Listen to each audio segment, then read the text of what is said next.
Hello guys, तो स्वागत है आपका मेरी एक और वीडियो में। मैं हूँ रेखा सतना, भी अपने चैनल पर आपका स्वागत करती हूँ। तो मैं आज फिर लेकर आई हूँ महिला पर्यवेक्षक, महिला सुपरवाइजर के जो एग्ज़ाम हुए थे उसके बारे में एक और नई अपडेट लेकर। आप लोगों को तो पता ही होगा कि ना क्या चल रहा है, किस आधार पर रिजल्ट बनाया जाएगा। देखो, अब इकट्ठे तो वो सिलेक्शन नहीं दे सकते ना सबको।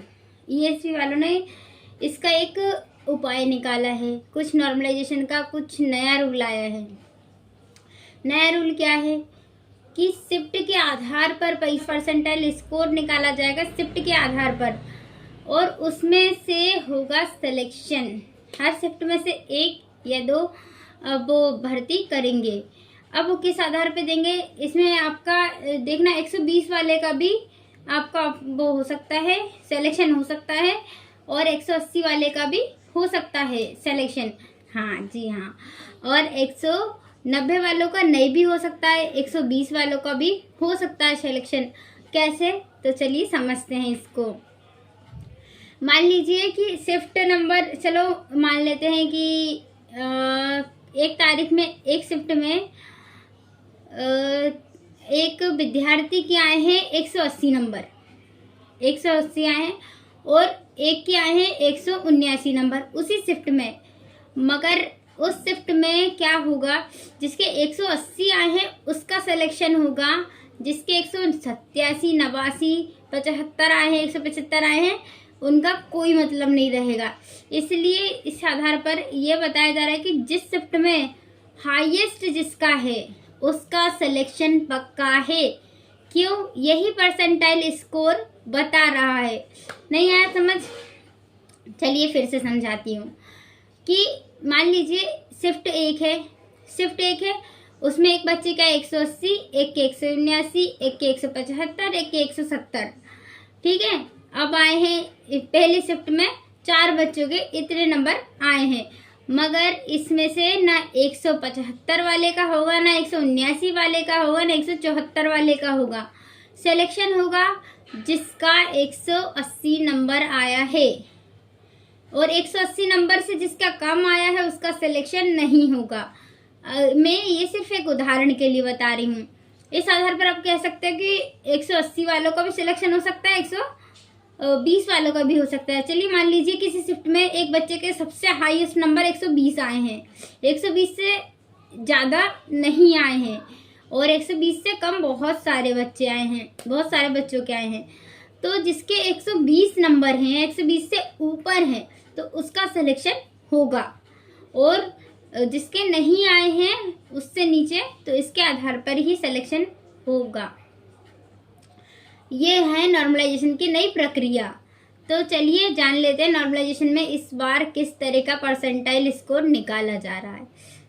परसेंटाइल स्कोर शिफ्ट के आधार पर निकाला जा रहा है कि जिस शिफ्ट के बच्चे के सबसे हाईएस्ट नंबर हैं उसी को ही सिलेक्शन दिया जा रहा है। आसान शब्दों में बता दूं, ज़्यादा कंफ्यूज ना करते हुए, क्योंकि भाई मैं खुद कंफ्यूज हो जाती हूँ, तो आप लोग कंफ्यूज ना करते हुए, अगर आपके शिफ्ट में किसी के 170 नंबर आए हैं, सबसे हाईएस्ट हैं, और ऐसा नहीं कि इससे ज़्यादा किसी का है, सबसे हाईएस्ट नंबर है उस शिफ्ट में, तो उसका सिलेक्शन होगा, और उससे कम जिसका है उसका सिलेक्शन बिल्कुल नहीं होगा।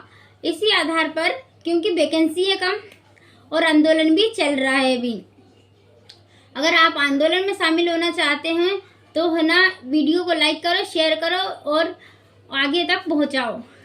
भोपाल तक आना होगा और वैकेंसी बढ़ानी है तो आंदोलन की मैं वीडियो अलग बनाऊंगी, आंदोलन के बारे में नहीं, ये सिर्फ रिजल्ट के बारे में है। इसी के आधार पर पोस्ट बढ़ाने के लिए मैं सिर्फ बता रही हूँ, पोस्ट बढ़ाने के लिए आंदोलन भी चल रहे हैं। भोपाल में इसका आंदोलन चल रहा है, तो भाई इसका इसलिए दिमाग पे लोड ना लेते हुए रिजल्ट परसेंटाइल स्कोर पे आएंगे। जिसका 120 है, समझ में आ गया होगा, जिसका 120 है उसका सिलेक्शन होगा, और जिसका 180 उसका भी सिलेक्शन होगा, और जिसका 170 है उसका नहीं हो सकता।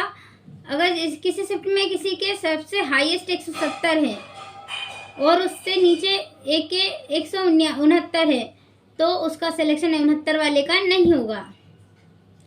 क्योंकि सबसे हाईएस्ट नंबर है 170 शिफ्ट के आधार पर ले रही है, ईएसपी रिजल्ट दे रही है। आ रहा है समझ? हाँ, तो ईएसपी ने यही निकाला क्योंकि वैकेंसी कम है और फॉर्म करीब करीब 8 लाख के करीब फॉर्म गए हैं। 8 लाख, हाँ 6-7 लाख अप्रोक्स इतने फॉर्म गए हैं।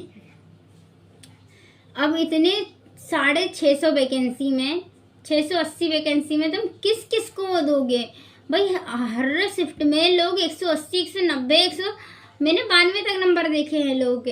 अब ये इस वाले करेंगे क्या?